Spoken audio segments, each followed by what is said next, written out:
fucking swords. Um, I could listen to him for a lot bit longer, but I happen to know that I want a commercial. I just want a commercial so bad. No, I Scott Ritter and Lee Camp had an interview this week, and both Ritter and Lee Camp are people that I trust, are fantastic speakers. So this was a really good interview. This is going to be, I think, the biggest, longest interview I do. I wanted to do the first full 25 minutes and then like the last 10 minutes, almost the last 10 minutes, and then we will move on to a video about Iran with the whole soccer match coming up. We got, Iran big game coming up. There's news still about Iran. Iran in America is more than just a soccer match, people. That is always a thing. Second or third most sanctioned country by the United States. So that is still a big a thing. So yeah, we'll do the Iran interview next, but let's do Lee Camp and Scott Ritter right now. And yeah, let's get through this commercial. And then yeah, the bulk will be these next two interviews, guys. Freaking Scott Ritter with Lee Camp, and then Rania Khalek with an Iranian journalist. So, couple good things coming up. The two longest segments we'll attack. Hello, hey folks, thanks for being here. Thanks for joining me for this episode of Most Censored Views. This is a new... I think I originally wanted to skip the first minute, but in case any of you don't know and love Lee Camp, interview show I do with Mint Press He's doing an and interview Behind show. the Headlines. I hope everyone will click thumbs up and subscribe. I've got an incredible guest for you today, and we are completely independently funded. There's no corporations behind us. There's no governments. It's just me working with Mint Press to bring this to you. So if you like it, please support it. And thank you for all the support we've already had with, the Chris Hedges, John Zinger, on McLeod. And today I have someone that everyone wanted me to talk to. I've spoken to him a couple times before, but this will be a longer form interview, so I'm very excited for this. And he seems to be the most sought after man who knows pretty much everything that's going on in this proxy war in Ukraine, and I highly respect his work. As I was saying, I extremely expect one ex-CIA to the next, Larry Johnson to Scott Ritter. If you want to hear how things are going, these are people that were up in it before and have left the system. So these are people to listen to. I'm saying they could always be part of the system, but they are definitely more trusted sources than mainstream media's paid talking points. The former U.S. Marine Corps intelligence officer, former UN weapons inspector. I and much of the nation, I think, first got to know him when he was one of the few sane minds before the Iraq War, trying desperately to run around and tell everyone there were no WMD in Iraq. And for that, he got targeted, maligned, attacked, and persecuted, as our government and our mainstream media tend to do when someone stands up against our war machine. So without further ado, here is Scott Ritter. Hey, Scott. Hello, Lee. How are you? Hanging in there. How you doing? I'm doing well, thank you. All right. So I thought I'd start like this because, I got a ton of questions. I want to get into every detail about what's going on in Ukraine. And I spoke to you kind of right when for a shorter interview, kind of right when it was starting. And of course, you had everything right. You tend to do that. The only thing that I saw you have wrong was that you thought at the time that it would be over quickly, that it would be kind of a Russian rout. And I'm wondering what's changed and what led to that conclusion and what you see now. Well, what led to that conclusion was my understanding of Russians' doctrinal approach to offensive warfare. I'm somebody that believed if you're going to put 200,000 troops on a border and engage in a war, that you're going to fight the way you train to fight. And the way the Russians train to fight is to bring overwhelming firepower down on a target and then, basically drown it in mass, rush it with tanks and everything. And it's an unstoppable force. I wasn't alone in this. Chairman of the Joint Chiefs of Staff, Mark Milley, briefed Congress a few weeks before the war started saying, hey, Russia's going to be in Kiev in 72 hours. The director of the CIA told the president that the war would be over in a week. Why? Because we all believed that Russia was going to approach this conflict doctrinally. We were wrong.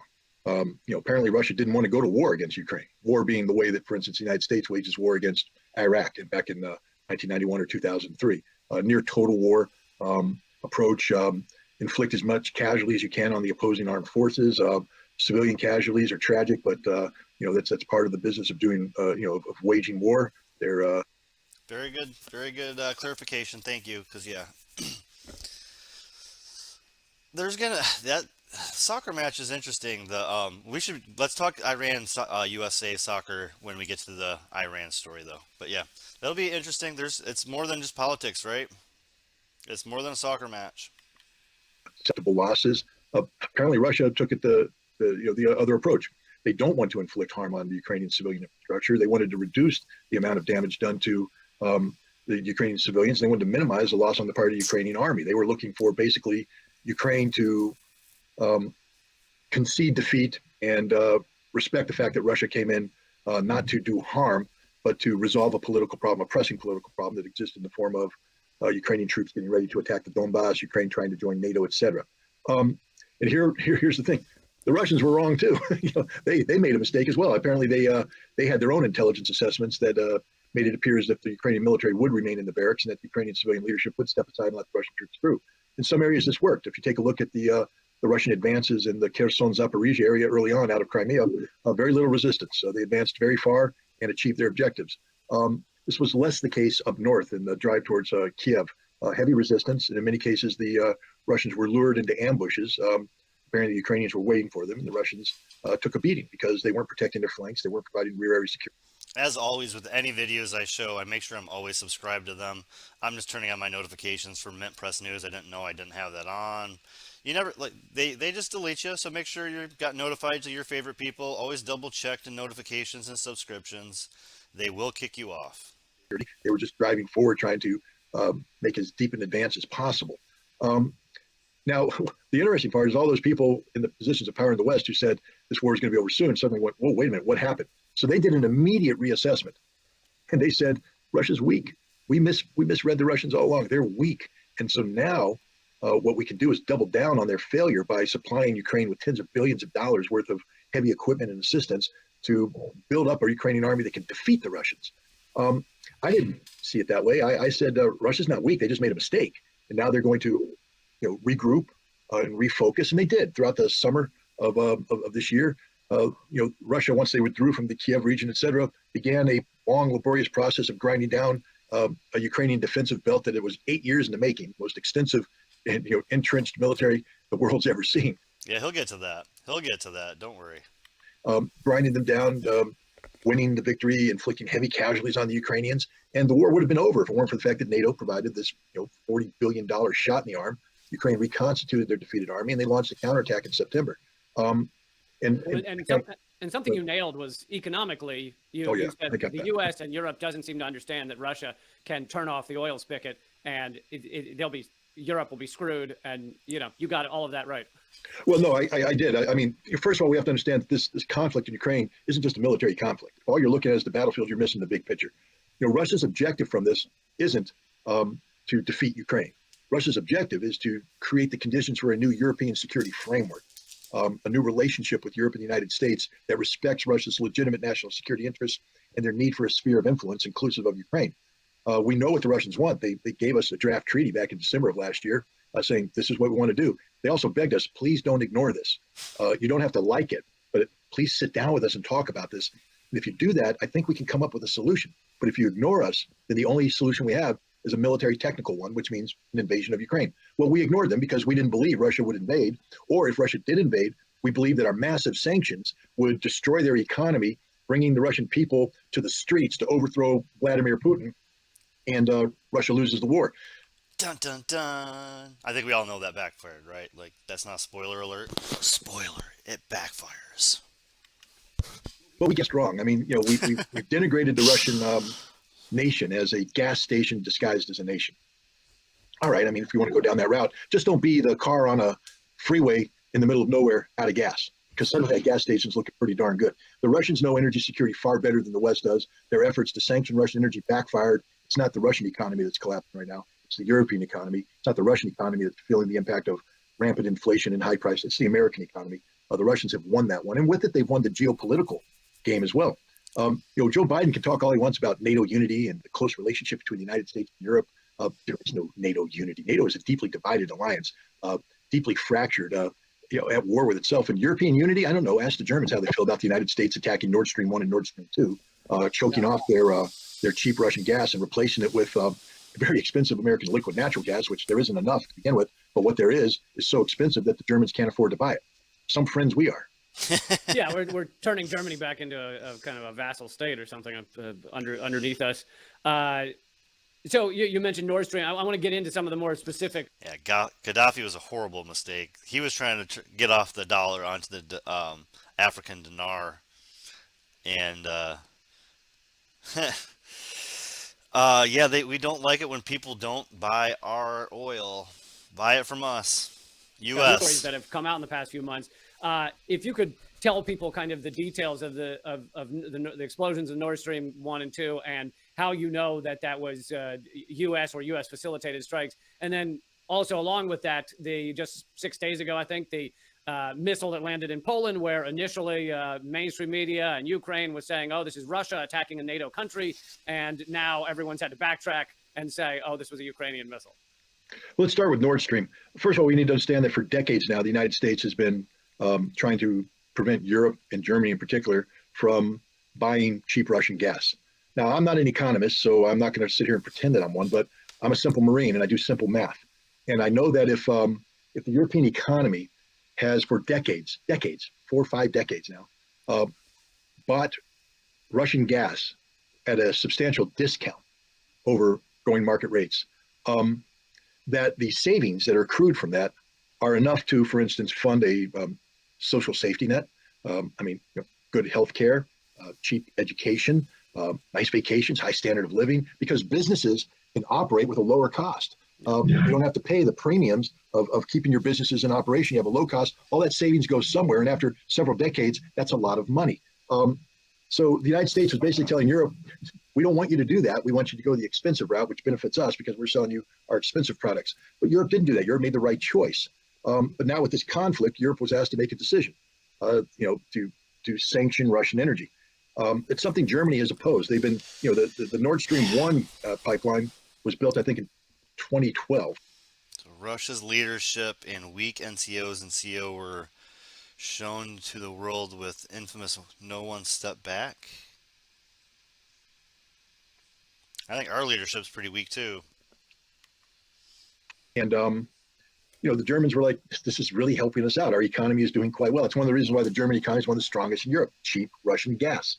And it was helping the Germans so much that they wanted a second pipeline, which was constructed and the construction finished I think late last year, but was finally certified earlier this year. And these things cost billions of dollars to make. So it's a $12 billion investment into the Nord Stream 2 pipeline, $12 billion, a lot of money. But Germany was never able to turn on the gas because of pressure from the United States and the European Union. So the Nord Stream 2 pipeline was static. It was filled. Gas was ready to be flowing, but they never turned it on. How many political moves, how many steps do we change, do we block, do we get involved in? Other countries just trying to supply grain, oil, gas, heating for their own people. And the United States has to fucking modify with all these countries. Like, just everybody. We got to stick our nose in every damn transaction across the planet. How many years can we be the freaking big bad bully before we eventually fall apart? Just every fucking war.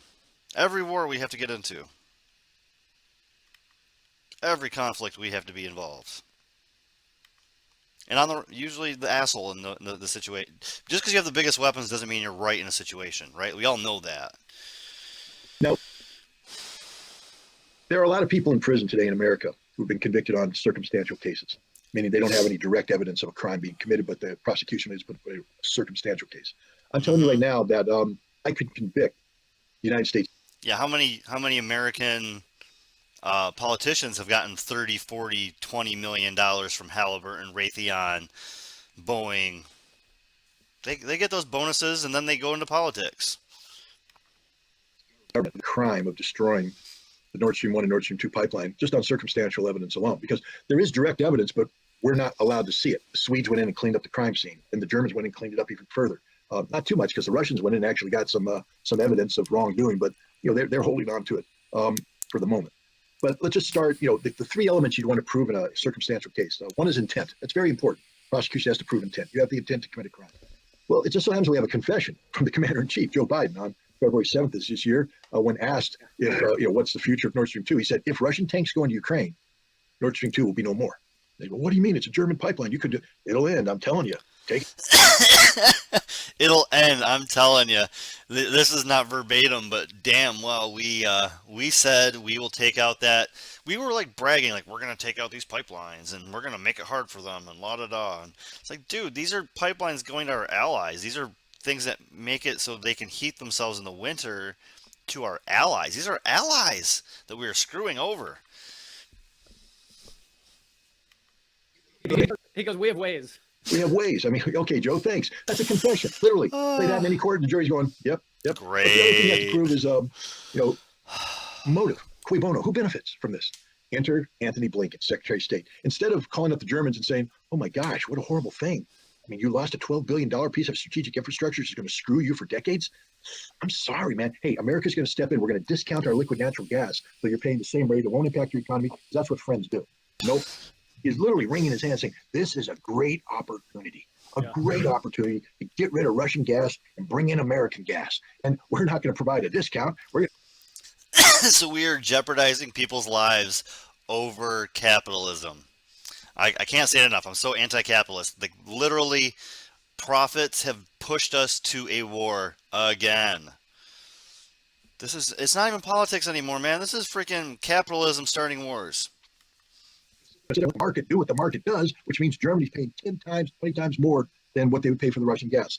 Who benefits? America benefits. And the last one, of course, is the means. And we know that the United States and NATO carried out a major military exercise right over the same spot where the explosions took place, where they tested unmanned underwater vehicle technology. This is the drones underwater with explosives. Hear that? Let me see. The same drones that were discovered in 2015 by the Swedes underneath the Nord Stream 1 pipeline with a warhead ready to blow up. The Swedes found it, and NATO went, oh, we lost that. We didn't know where it went. Thanks for finding our weapon. Take it back. But, it appears that the damage done to the pipeline, craters that are very deep, man-made, were done by, compatible with the damage that was done by these drones, these demining drones. So with those three things right off the bat, I could convict the United States. Now, I don't have the murder weapon because the crime scene was cleaned. But we don't need the murder weapon. We just need to know, who had the intent to do this, stated intent, not implied intent, who benefits, not implied benefit, stated benefit, and who had the weapon. The murder weapon was in the hands of the United States. They had it, they tested it right there at the crime scene. So, it's clear the United States did it. Now, they've been trying to pass this off saying Russia did it. There's no interest for Russia to do this. They don't meet anything. They don't have the intent to do it. They don't have the motive. Everybody has the means, I guess. If you're a modern nation state, you could have the means to do something like that. But nobody detected any Russian activity. We did detect American helicopters flying over the zone, flying out. He has this whole spiel eventually about how, these missiles, they have computer chips in them now. We know where they're going and who they're from and it's basically a cell phone or a laptop flying in the air. We know exactly everything about it. These aren't like surprise missiles anymore. We know when we shoot them, Poland. We detected a lot of activity from NATO over the scene, but no Russian activity. So and as well, their multi-billion-dollar their own pipeline. At a time when Germany was having demonstrations in the streets. Remember this: the United States was saying you can't flow this gas under any circumstance. You can't flow it. The German people are demonstrating in the streets saying we want Nord Stream 2. We want Nord Stream 2. The German government was going, holy cow, we might have to do Nord Stream 2. And the Americans went, oh no, hold up, boom, boom, boom. Took the option right off the table. Now Germany's sitting there going, well, we can't give you Nord Stream 2 because it doesn't exist anymore. I'm sorry. So moving on to that, just this past week, the missile that struck Poland, if you can talk about that. Sure. And I'm going to show a headline from CNN about how it was a Russian missile. Well, of course it's a Russian missile.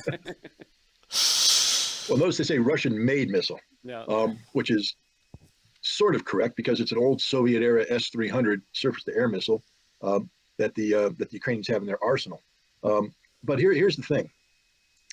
When I was in the Gulf War back in 1991, and we're talking 35-year technology gap here. But in 1991, I was in a command center in Riyadh, Saudi Arabia, with all the screens up there, and we tracked everything that happened inside Iraq. If it had an electronic signature, it was there. If a radar went off, it was there. If a missile was fired, we tracked it. We knew which direction it was headed. We knew everything that was going on. And that's old technology. The technology today is orders of magnitude greater. So right now, throughout Europe, there are NATO command centers where the joint operating forces of NATO are sitting there watching everything that happens in Ukraine real time. And the reason why I say NATO is there's Polish officers sitting there, Latvians, Lithuanians, Estonians. They're all there getting it real time. So when that So missiles don't disappear on them. They don't like, oh, we don't know whose missile that was. They know what is going on. If they feed us information, they're doing it for propaganda. They know what's happened. They know what happened. They know what happened. The whole situation they know. a missile was fired from inside Ukraine, they knew the moment it was launched, which unit launched it. They know it. They know it. It fires and the screen's going to give you the unit ID number, might even give you the missile number. And they know that it was heading towards Poland. They tracked it all the way to Poland and they saw it impact. So the moment it impacted, they knew what kind of missile it was, what the whole trajectory was, who fired it. They also knew that that's a radar guided missile. So somewhere around there, they detected a radar queuing up oriented. Hey, Bisky, how are you doing? How you been? You know what we're doing. Chilling, smoking, and watching news. And pointing towards Poland because the beam has to point towards Poland for the missile to fly to Poland. It doesn't get there by itself. And everybody in the command post went, oh, interesting. Beam, missile, Ukraine, Poland. Wow, Ukraine just attacked Poland. But that's not the headline. The headline was Russia attacked Poland. Oh, life is decent back down in Florida, so not having to deal with the winter that y'all are up north are dealing with. And back to streaming after 6 months off, so I have internet, I have entertainment, and I'm back hanging out with people. Is anybody scared right now about the vaccine? I don't even think about that shit anymore. Like, as a bartender, I've had COVID so many times, I don't even, it's whatever, it's the flu. The headline was made by people who knew the truth, which means they were lying, that this was a setup. Now, why would they do that? Because the lie got reversed instantly. Yeah, I feel like COVID is just the flu at this point. Like, I've had it so many times from bartending and being around people that it's no different than being sick somewhere else. That's my personal take is I'm not worrying about getting shots because I've had it. It's like the flu for me. I don't suggest anything for anybody because I'm only going to take my personal opinion on this one. I am not going to push that on anybody. I think those are decisions that we all have to make for ourselves. And as long as we're not being forced into anything, that's fine with me. But what they did is they created the perception of a crisis. And they didn't want to go to war with NATO and Russia right now. What they wanted to do is get NATO ginned up to start thinking about the possibility. Because look at what happened. What's the end result here? There was no Article 5 meeting. First of all, let's talk about Article 5 for a second. Yeah. All right. The Article 5, Article 4. I always hear this stuff. As a political junkie, I hear it a lot, but I don't really understand it. I know one of you out there are military people, so you probably know what the hell they're talking about, but I had never had it explained to me before. And this was the best explanation I've ever heard. First time I've ever probably actually heard an explanation. So yeah, let's get this full-sized and turned up and all with that. Attack against one is attack against all. Read it. It doesn't say that at all. It says an attack against one can be considered by everybody as to whether or not they want to come to your assistance. It's not required. NATO doesn't have to automatically start sending troops off the Poland because Russia attacked it. We're going to consider this. Are we going to do anything? I don't know. And if we do, will it be military or just political support? So the notion that NATO automatically mobilized, if that had been a Russian missile, there still wouldn't have been a war because NATO's not going to have a nuclear war over 2 dead Polish farmers and a destroyed tractor. That really is fascinating to hear that because I've always just heard Article 5 mentioned as like every NATO nation gets involved instantly. No. Yeah, you kind of hear it as like that, like, oh, Article 5, we're going to war. We'll go to war if you do something, but he knows better than we do, right? And mainstream media doesn't teach us anything. They don't actually progress knowledge at all. All they do is hyperbole. That's not the case. More dangerous for the world is Article 4. Because Article 5 allows for people to hesitate. All that. Article 4, if you invoke Article 4 and people gather, you now have a group of like-minded individuals who are considering an issue that is deemed to be of a security interest to a member state. Poland didn't try to get Article 5. They tried to get Article 4. Poland was asking for an Article 4 convening of NATO where they would consider options to respond to this security incident on there. Okay, yes, we know that Ukraine launched the missile, but it's Russia's fault. Because if it weren't for the Russian attacks against Ukraine, Ukraine wouldn't have had to launch that missile to begin with. This is all Russia's fault. Now, fortunately, the adults in the room said, nope, no Article 4 either, because Article 4 is a very it's a serious step. But that's okay, because I don't think Poland thought there was going to be an Article 4 convening anyways. What Poland got is what they wanted. Germany today has deployed 2 Patriot surface-to-air missile batteries to the Ukrainian border with Poland. First of all, let's just contemplate this. Anytime you hear German troops in Poland, you should automatically say that is a bad idea. German troops should never be in Poland. German troops should never go to Poland with Russia on their mind. Historically, this hasn't worked out, and it won't work out this time either, Germany. Pro hint. Russia will be in Berlin before you're in Moscow, guaranteed. Or we'll all be dead through nuclear conflict. But they put these missile batteries on the border. Why? They've avoided doing that. NATO's avoided aggressively deploying air defense into Poland because they don't want to create an air defense umbrella that extends into Ukraine. Because the second you do that, any Russian aircraft entering has to view that as a potential threat. So Germany now has deployed 2 missile batteries on the border who extend deep into Ukraine, which means every time the Russians now sortie out bomb the Ukrainians, they have to say, okay, we need a package on standby in case NATO does something stupid, so we take out those air defense. Now we have a war. Why did Germany do this? Why is Germany putting aircraft into Polish airspace now to defend these batteries? Because at some point in time, NATO is going to have to consider what happens with the next wave of Ukrainian refugees. You see, Ukraine's freezing to death right now. They don't have any energy. They don't have any heat. You have mayors saying we have to evacuate the cities. Evacuate the cities because anybody who stays in their high rise will freeze to death. Where are they going to go? He says, well, get your relatives in the villages. Villages ain't going to absorb, 10 million people. So they're all going to head to the Polish border. And Poles are going to say, you're not welcome here because Poland can't absorb anymore. Europe doesn't want anymore, which means now you have tens of millions of people on the border and they're going to have a humanitarian disaster. They need food, shelter, they need medical care, sanitation, etc. Now, yeah, that was I think that was the quote of the day, right? Intellectual. The German troops should not be in Poland with Russia on their mind. That is the quote of the fucking year right there. Let's keep extending it. Quote of the decade right there. That's awesome. That needs to be dropped on some mainstream media knowledge. Europe will want to go in there, but they're going to need to create a humanitarian corridor, a protected zone. And if you do that, you're going to need a no-fly zone over it to protect those people. So now you've basically de facto created a NATO presence on Ukrainian soil. And Russia said that's an absolute no-no. But that's the direction I think Europe is heading right now, getting the pieces in place to create a no-fly zone to protect a humanitarian corridor in anticipation of tens of millions of Ukrainian refugees heading in their direction. Absolutely. Yeah. I mean, how much have we gouged on this freaking war? It is United States money, Ukrainian bodies, and we are okay with it because we shouldn't be. I mean, we're not. People like me are not. People like you guys who are hanging out are not, but they are. How Russia responds will be the key to the outcome of this, because here's the thing. There's that old saying about once you let a camel put its nose under the tent, just give it a couple minutes, the whole camel will be inside the tent. Once you let NATO put its nose into the Ukrainian tent, if Russia doesn't smack it away, NATO is going to be in there, and Russia knows that. So even though NATO is saying this is for humanitarian reasons, it's an escalation that is extraordinarily dangerous, and that's what the outcome of this Polish this attack from a Ukrainian missile on Poland. This is the outcome we've got. All right, so that was the first big segment. Freaking not American bodies. Why do we care?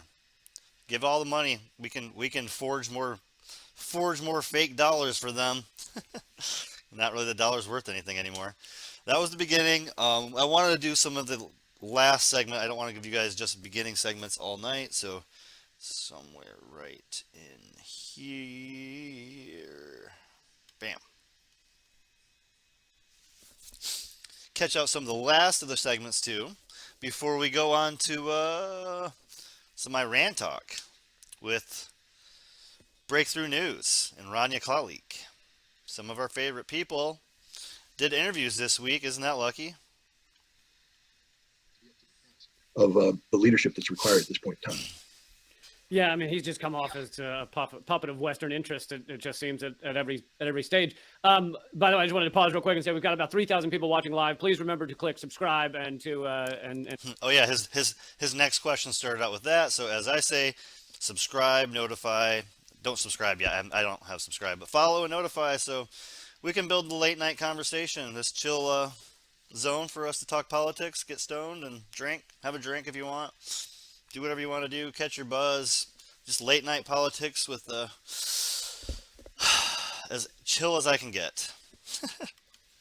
to join up so you can watch the upcoming interviews as well. But I wanted to you spoke of the kind of larger picture. I wanted to see if you had any thoughts on the larger picture kind of globally. The U.S. is involved in this proxy war because we are fear correctly that we're losing the U.S. empire, our hegemony, and Russia was aligning closely with Europe and is obviously aligning with China.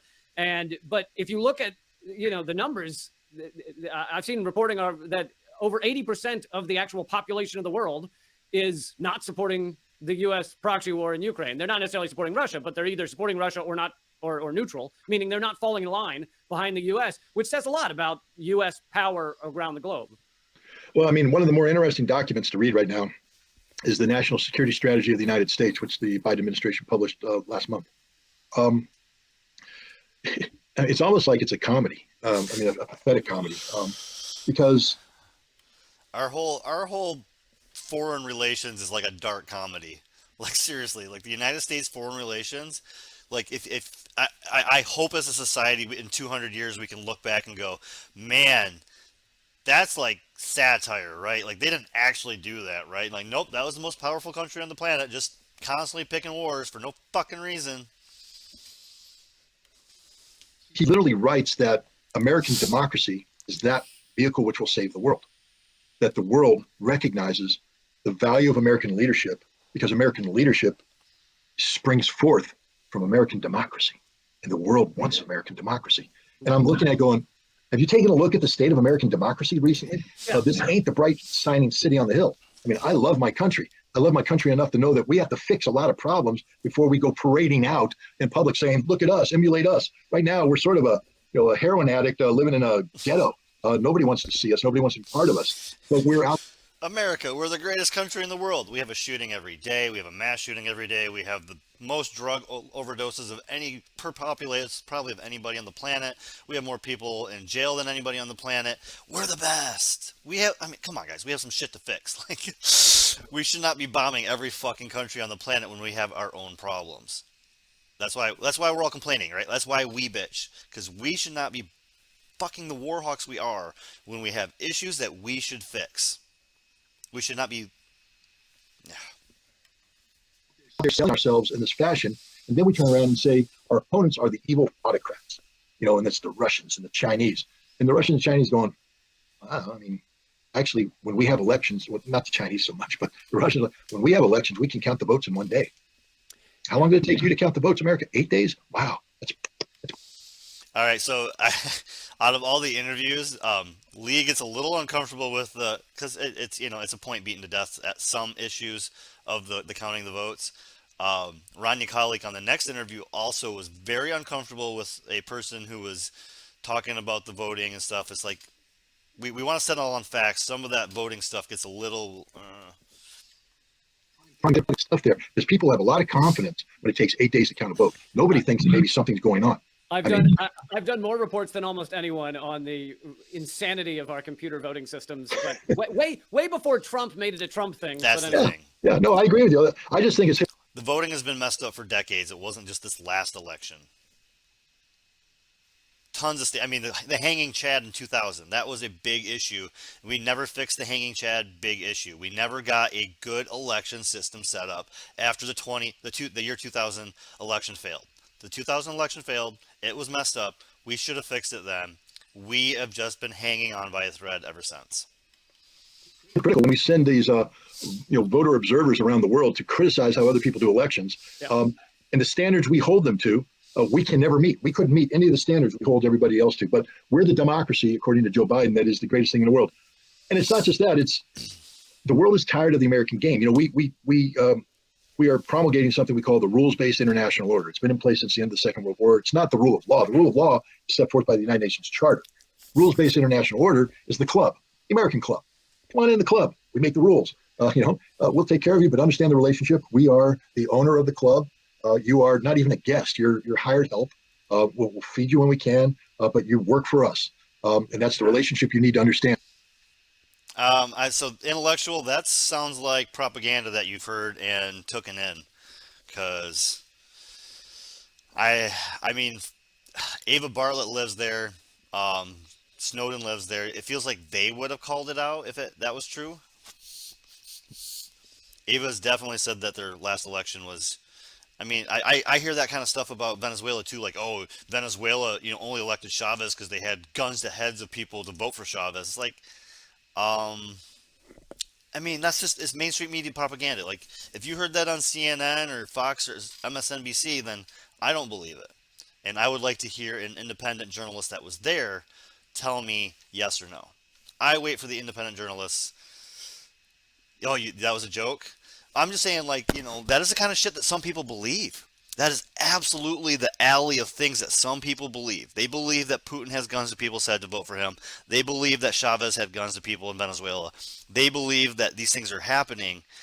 And there's independent journalists that say, look, here's a fucking photo. Here's a freaking video. Here's 5 interviews with people from different regions of the country. I am here to prove that wrong. And there are still people out there that take the mainstream media's word that these elections are completely false. But the world seems to believe that we're all in the same club together and America's our partner. We're all No, America's not a partner with anybody. America only cares about America. We prove that by blowing up Nord Stream pipelines. We don't care about the Germans. We care about America. The rules-based international order is about maintaining the system that promotes American hegemony. And the world's fed up with it. One of the main things we do in this thing is through the power of the petrodollar, the dollar, through the SWIFT banking system. Basically, anything that touches a dollar now can be sanctioned by the United States, because Congress thinks that they actually aren't just the American people that they govern. They believe they govern the world, that they can dictate to the world how to do things. And if you don't do it the way something's happening. You like it, we'll sanction you. And we do that because you touched the dollar. Well, the world used to not be able to get away from the dollar because it was the only stable currency and available to do these big oil-based transactions.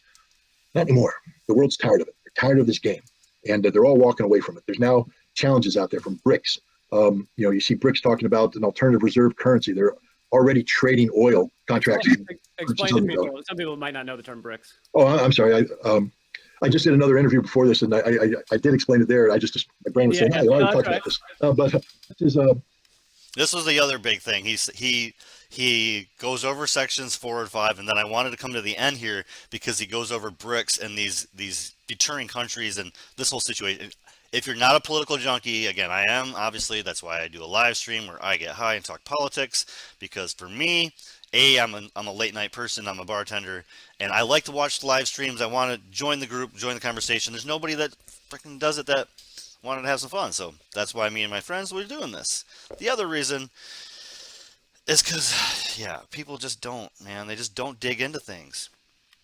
It's an economic forum.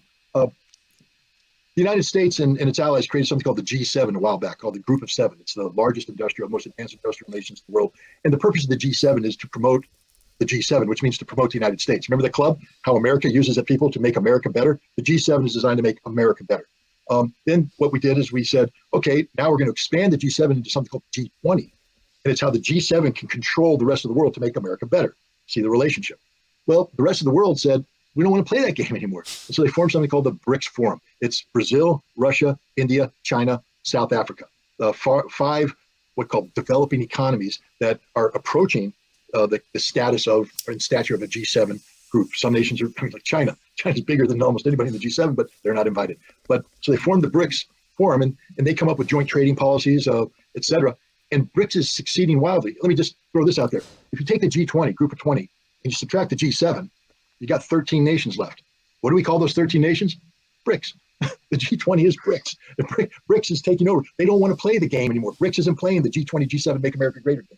BRICS is playing, we want to have a multipolar world. We don't want a rules-based international world where America rules supreme. We want a multipolar world where everybody has a seat at the table, including America. But BRICS is creating economic policies, and it's so successful that Iran and Argentina have already joined it. Turkey, Saudi Arabia, and other nations are signing up for it. everybody's running to be part of BRICS. And We're losing our grip. The U.S. is losing their grip. I say we like I'm fucking part of the government or something. They are losing their grip on shit. BRICS is basically saying that they're not going to play the sanction game anymore. Basically, they're getting rid of the dollar as a currency of global transaction, and they're going to isolate. And if they do this and they succeed in this, and they're going to succeed, if you're an American, understand that what backs your dollar? Global confidence. And when the world loses confidence in the American dollar, you're going to have to take a wheelbarrow of that paper to a store to buy it. Well, it's the only reason we've been able to just print money and spend $1 trillion a year on a military, and it's never really impacted the strength of the dollar, is because of exactly that. You take that away, and all of a sudden, the $1 trillion disappearing a year matters. Final question. You were in these esteemed establishments. You were you were in the Marines. You were a UN weapons inspector. Do you like all these insane decisions that America makes and NATO makes to push us towards nuclear war, to allow this war to go on, to not sit down at peace tables, and so many innocent people dying or harmed, the invasion of Iraq that killed 1 million people? Do you feel it's more idiocy or it's just pure sociopathy? The people you interacted with, what is wrong with them? Tell me, Scott, what is wrong with them? Well, I mean, to be honest, look, America's never been perfect, and I'm not going to pretend that America ever was perfect.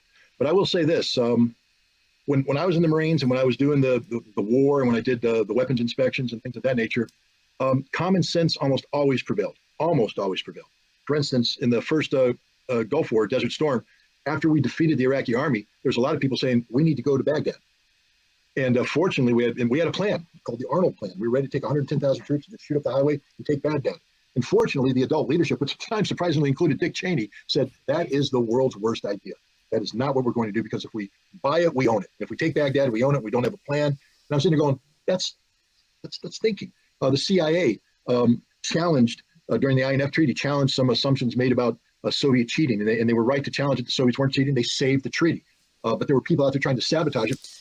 I can almost see Lee like taking his example, like, oh, there's a couple good examples you have of things that happened that were actually good back in the day. That's not bad. I feel like he's going to do a government secret to try to like show those occurrences like, wow, I don't know. I almost feel skeptical at this moment with him. Right. The WMD thing, there were people that believed that we were going to disarm Iraq and then lift sanctions. But then something happened. See, the Cold War ended. When the Cold War ended, the rational thinkers went away, because rational thinking only comes when there's consequences to your actions. I mean, when you have to sit there and go, if I do this, the causal effect analysis is something bad's going to happen. Maybe I don't want to do this. But then the Cold War ended and Russia stopped being the Soviet Union and it became Russia, and we were trying to suppress it for a decade. There were no longer consequences. And as a result, we just started doing anything we wanted to do. Yep. And that's where we are today. We are literally spoiled, rotten brats, children in a candy store, just doing what we want because mom's not there to watch us anymore. We're just doing anything we want. But the problem is the store owner is coming back and he's looking at the mess saying, I'm not going to play this game anymore. That's what BRICS and the rest of us. But America right now has lived a consequence-free existence for so long, where we assassinated an Iranian government official for no reason. For no reason. Yeah. We acted as if. Yep, we did. We absolutely did. And with that mention, I wanted to go to the Iranian article into minute 3. All right. No, we Not don't saving my want. shit I'm sure your anymore. viewers know it better than. All right, so they did their introductions.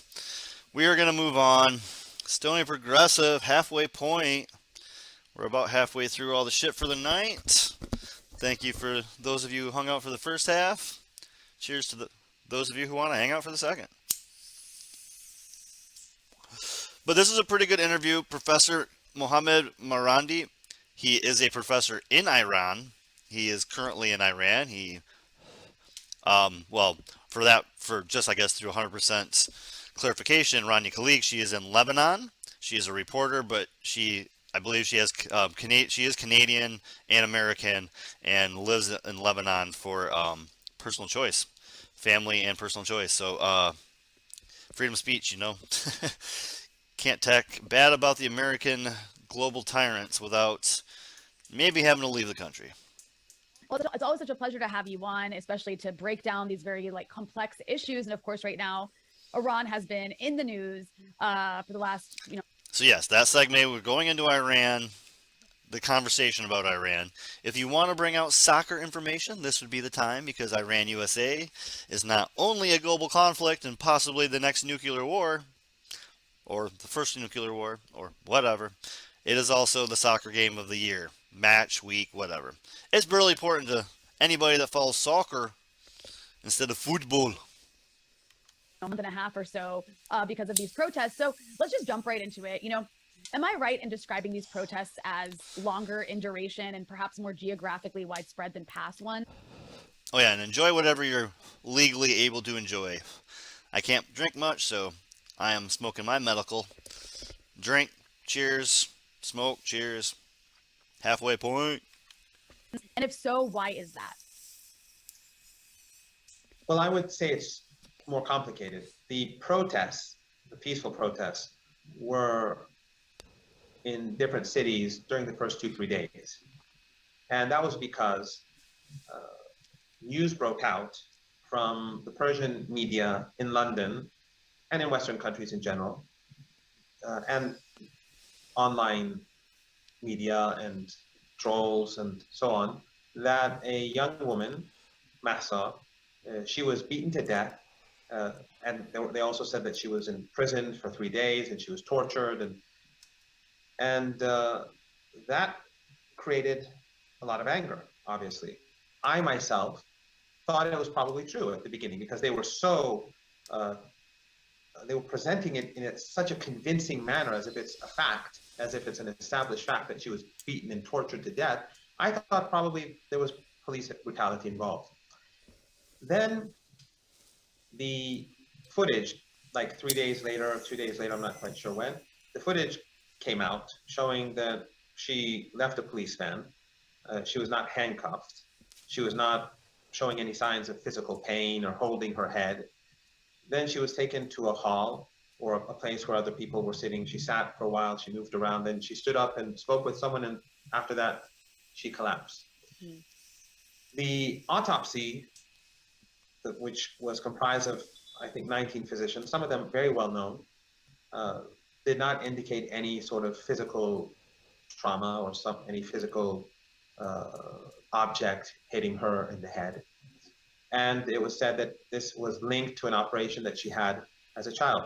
Now, her father, for whatever reason, some say he was under pressure because he lives in a Kurdish area close to the Iraqi border, where we have Western Kurdish terrorist groups based. Maybe he was pressured by them. Her father said there was no operation. She'd never even caught a cold in her life. But it did come out that she had an operation. And then after her father kept denying this, I think the government, they finally, after a week, they didn't want to show this clip, but after a week, they felt they had to. They showed a clip of him by her body. Officials were saying, touch her head, look at wherever you want. And he was saying, no, it's obvious that, there was no physical trauma. If I'm saying the word correctly, there's no sign of her being beaten or anything. And then he himself spoke about her operation as a child. So a lot of the protests died down during this period when this information was coming out. Of course, it didn't come out all at the same time, but in any case, the protests died down. Then we had a rise of riots and violence. And I wouldn't call those protests, because when we speak about protests, we're usually thinking about like people on the streets chanting slogans and then dispersing, going home. Mm-hmm. These were rioters. They attacked public buildings. They attacked people. They over the last 6-7 weeks, I think almost 50 police officers or Basij people were killed.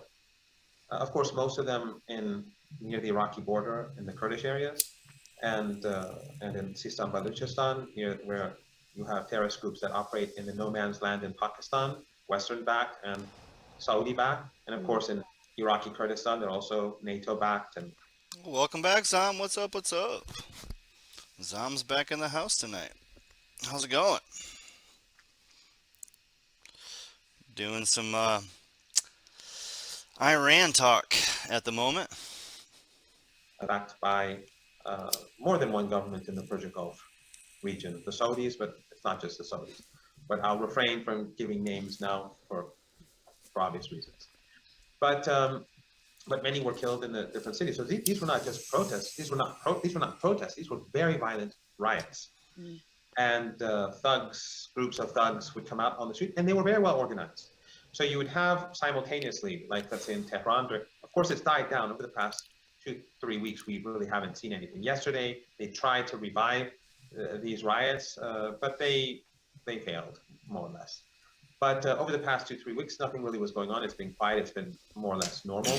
But during the height of the riots, you'd have suddenly groups of five. Yeah, I checked out most of. I mean, I read the article and checked out the first video you linked me. I haven't gone through the rest of it yet. But yeah, I definitely checked out the link. The article you sent me, it was interesting read. I mean, I really don't try to talk about Trump at all.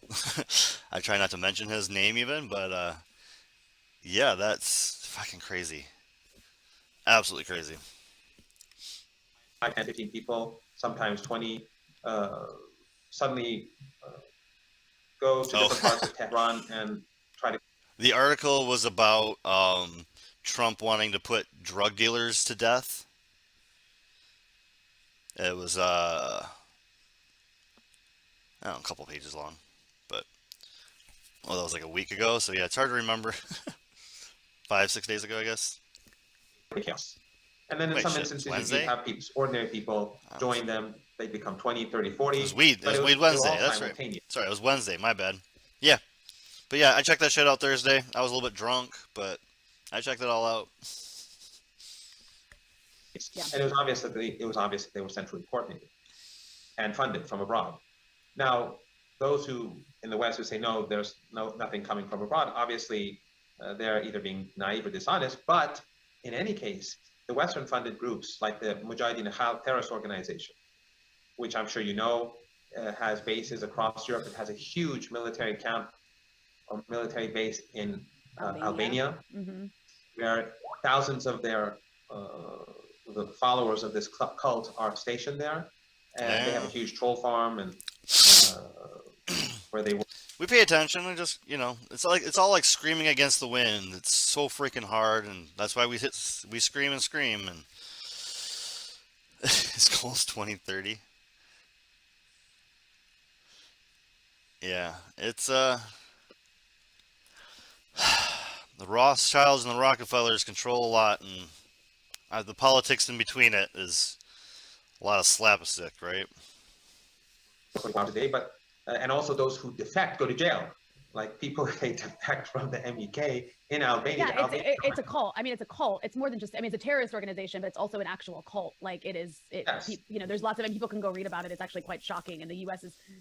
and I believe the Saudis like fully support it and support that base in Albania. But an actual the whole cult, of NATO yeah. does, because NATO is Albania is a NATO country, Right. And the Albanian government arrests people who defect That's crazy. from the cult. That's crazy. So, so the MEK, which in the 1980s, they killed 17,000 Iranians through suicide bombings, ordinary bombings, assassinations, and knifing people. I'm on the main campus of the University of Tehran near here. We would have bomb explosions. One morning when I was a school student, I was getting ready to go to school. Then suddenly all of our windows were shattered, and that was, I mean, he's not mentioning it, but that 70s terrorist acts, that was funded by the U.S. All those terrorists back then were funded by rather the U.S. or Russia. The terrorists didn't like randomly come up with weapons fighting the freaking in Iran and in Afghanistan back then. That was another, back in the day, proxy war with Russia and the U.S.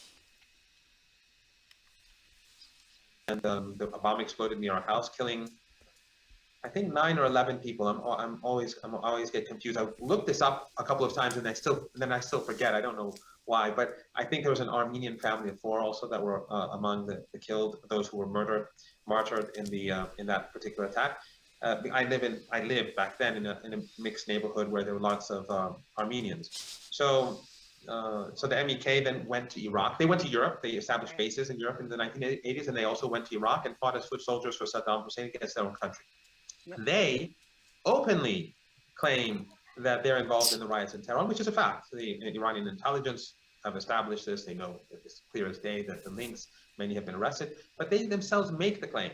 Or the monarchists, also Western funded, they claim to be involved in the riots. The Kurdish terrorist groups based in northern Iraq. We train them, we pay them, they go independent. Guess what they do when they're independent? Every fucking time, right? Every country we do this meddling shit in, we fund them, we train them, they go independent, they hate us. It's playbook after playbook after playbook. It's like we're writing the freaking. Why don't we do it again? Maybe it'll work better this time. Let's do it again. Maybe it'll work better. Like, nah. Screaming against the void, man. They have bases there. They are trained there. They claim to be involved in the riots across. I mean, Iran. when I say not independent, I mean independent like we stop telling them what to do. We let them do what they want. That independence, not like they're actually. Like, we're still funding them. We always fund them and give them weapons or something, right? Like, we never stop. That never stops. So it's not as if Iran is making accusations and then they're making these claims and saying, we're doing it, we're behind it. And then in addition to that, and this is what I find so extraordinary, and Western media won't say anything about it, even though I know many. All of those are good examples, guys. Yep. All solid examples. Legacy media journalists follow me. I know that. I know who they are. At least I know quite a few of them.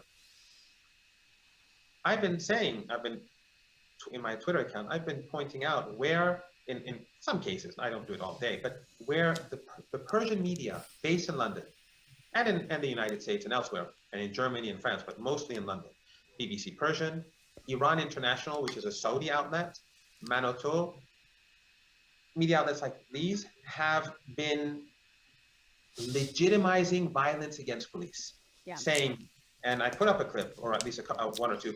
Yeah, all those examples, guys, we like praise the violence against those people. We create them, we fund them, and then if we kill them, we praise ourselves for killing them. It's gross. It is not the way diplomacy or world power should be looked at. And I keep saying, like, 15, 30 years from now, there's going to be other countries that look, how the hell are they a world power? They're assholes. They were building all these terrorist groups, and then 10 years down the line trying to start a war against the same group that they funded, having our weapons shot at us like our missiles shot at our tanks. What the hell? Where they say, one of them actually says, you can burn them alive, you can beat them, and you can murder them. It's legitimate. If you do so, it's legitimate. This is happening, you're saying, in like Western funded Persian media specifically. You're talking about like Persian. Based in London. So they're constantly, calling, they're basically calling people to go to the streets. They're inciting. That sounds, Rand Corp sounds familiar. Rand Corp, yeah. Incitement of violence. I mean, they're inciting violence and unrest. Inciting violence, and even like in one case that I saw, they were saying, burning them alive is justified, and that is what they've done. Just yesterday, a police officer was murdered by thugs. A person who was policing the streets in Shiraz was murdered by thugs by firebomb. They threw a firebomb at him and hit him in the head and he died. But that's okay for Trudeau, Justin Trudeau, who tweets and lies about 15,000 people being executed. He will not apologize for it. He tweeted both in French and in English because he himself is, and of course he is involved in the genocide in Yemen. So I don't even want to go there. Just for some background for those who weren't following, what you're referring to is that for the last 4 or 5 days, there's been this claim that went viral, which turns out to be completely fake, that Iran sentenced 15,000 protesters to execution. And this claim, I believe, came from like some US funded group. And the media, I think Newsweek was the first one, but the US like Western press ran with it. And then the last few days, there was just all these celebrities tweeting out in support of these 15,000 protesters that were going to be executed. Then Justin Trudeau also tweeted out a condemnation. And within 12 hours, he actually had to remove the tweet because this was such an outrageous lie that even Instagram was putting a label on it on posts that were claiming it, saying this is not true, this is misinformation, and covering it. And even CNN, who I believe at first had supported this claim, went back and said, oh yeah, this is like fake news. It just goes to show you how you can literally, in Western media, and we know this, But it's like when it happens, it's kind of shocking. You can make any claim, or these sort of Saudi-funded National Endowment for Democracy, U.S.-funded, quote-unquote human rights groups can literally make any claim they want to about Iran, and the U.S. media will run with it until it's proven untrue. And in this case, it was just so ridiculous because 15,000 protesters sentenced to this never happened. Yeah. Like it was literally made up, completely fabricated. You're smiling. Go ahead. I'm sure you want to. Yeah, I don't need to hear his response. I've heard it before. But we'll move forward anyway. There's what did I put down? 11 minutes. So the middle 11 minutes of this interview was pretty solid as well. I'm not saying the whole interview isn't solid. He kind of starts rambling on certain topics. There's 5 minutes that Rania looks completely uncomfortable, and he just keeps going on this long story. And I don't know, maybe because I'm watching, most of the time I watch it somewhere in the 1.25 to 2, and anywhere, usually 1.5 though, when I watch it the first time. She looks so uncomfortable. It was rough. I felt uncomfortable for her. I had to stop watching and only listen. So yeah, we'll do 10 more minutes in the middle here, because he has a lot of good stuff to say. He just he starts to talk stories that, I don't know, maybe I don't know. He's just trying to relate to Ronnie or something. I don't know. Sanctions. We know this for a fact. Yeah. Absolutely. So you mentioned that some of these media outlets are essentially provoking ethnic and sectarian tensions. And so far, the armed attacks and acts of insurgency do appear to be largely done by Kurds. Am I right that this is the PKK? And Yeah. are there separatist elements here? Police officers and Basij people have been killed across the country. So in the north of Iran, in the south, the middle of Iran, central Iran, it's happened across the whole of the country. But I would say, proportionally speaking, yes, there are more worrying Kurdish areas and in Baluchistan near the Pakistani border. Because we have to keep in mind that Pakistan is a very poor country, thanks to the United States. Because when the Soviet Union, when the Americans began to help the extremists or the militants in Afghanistan to encourage the Soviet Union to invade, that's what Brzezinski admitted. He said, we actually did the funding before the Soviets entered because we wanted the Soviet Union to invade Afghanistan. And Carter agreed with that. So after the Soviets invaded and the Americans established, and the British and others established, and the Saudis established themselves in Pakistan, things in Pakistan began to deteriorate as well. You had a huge influx of refugees, and then you had the rise of the extremists that the Americans and the Saudis and the Europeans and the British were supporting. So Pakistan 40, 50 years ago, Afghanistan 40, 50 years ago, was actually both pretty good places. It was not like what it is now at all. So Pakistan is a very poor country and has very little infrastructure. So the border with Iran is not really protected.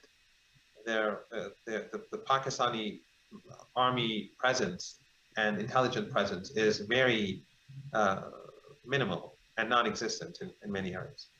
So the Americans and the Saudis, they fund Wahhabi groups that are based in Pakistan. So they come into Iran, carry out attacks, and then they flee back into Pakistan.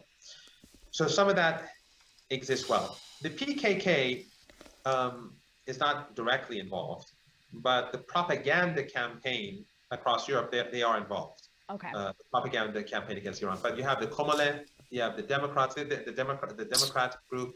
There are different terrorist organizations in northern Iraq. That, as I said, they have tens of bases there. And since the central government in Iraq is not strong, and since the Americans have huge influence over Erbil and Barzani, Barzani is forced to obey the Americans. He's not really an independent actor. He's only in power because the Americans keep him there. So the Americans want these terrorist groups in different cities, different towns, different areas in northern Iraq, and they carry out attacks and terrorist attacks in Iran through these bases. But as I said earlier, So he is, we're getting this, right? We fund terrorists. We fund terrorists in Iraq to attack Syria. We fund terrorists in Iraq to attack Iran. We fund terrorists all over the world, and this is just one of the very bad, horrible examples that are scary and disgusting. And it's never not been the case. We just constantly do it. And the general public just constantly ignores it. The killings take place across the country. The killings of police officers and Basij and so on. And how has the government responded to the protests so far? No, I mean, in my opinion, all of these wars are rackets just so Russia and the U.S. can prop up their GDP and give money and abstract money from common people and give it to the weapon manufacturers. Guess what the two biggest businesses in America and Russia are? Weapons. Both countries. We supply the most weapons of anybody on the planet. Well, it depends on Where? how one looks at the whole thing. I mean, if there was no foreign interference, I don't believe anyone would have been killed on any side. I think you would probably have had very small protests during the first couple of days. I mean, if there was no Persian media in If we're gonna talk Bone Thug, it's Bud Smokers only, because it makes it happier. Yeah, we're talking the pot songs on Bone Thugs. We're not gonna talk about the money songs, pot songs. This is stony progressive, but good Bone Thugs moment. Thank you for the reference. Europe, probably have had protests. People would have waited to see what the news said, and so on. Probably nothing would have happened. Right. We probably wouldn't have had, nothing would have happened in the first place, probably. So, so foreign interference at all levels, whether supporting violence, supporting terrorists, propaganda, warfare, maximum pressure on the ordinary population, putting that, all that combined created this situation. Without that, we wouldn't have had any. Iran, I would say, with great confidence, is a more open society than any other country in West Asia. Any other country in West Asia. Turkey, Turkey and Iran, they have different types of issues. So I don't want to directly compare the two. Right. But the things that are said in Iran or done in Iran, if it was in Turkey, after the coup, hundreds of thousands of people lost their jobs in Turkey. Academics, school teachers, schools were shut down. That hasn't happened in Iran. Even though the foreign pressure in Iran is incomparable, it's far greater than anywhere else. In Turkey. So, and also the public legitimacy of the Islamic Republic. All you have to do is just go back to the murder of General Soleimani. Yeah. I mean, they were saying how hated he was in Iraq and how unpopular the Islamic Republic was. When he was murdered in Iraq, we saw the funeral ceremonies where hundreds of thousands of people in each of the different Iraqi cities participated in the funeral. And then in Iran, a much larger country, we saw millions, and in Tehran, it was just, I don't know, it was unprecedented, I think. I don't think there was ever such a gathering anywhere in the world. But so the public legitimacy, I mean, he was the symbol of the Islamic Republic of Iran. He was a martyr of the Islamic Republic of Iran. So the public legitimacy, the general public legitimacy of the Islamic Republic, I think there's no doubt about it. But the problem is that in the West, they create their own narratives. They believe their own narratives. They listen to these so-called Iranian groups that say what needs to be heard. If someone really says anything that runs against the narrative, they'll lose their status in Western society. I mean, people like Clint and Hillary Leverett, who wrote a very good book, Going to Tehran. Both worked in the White House. Right. Both were high-ranking officials. They were,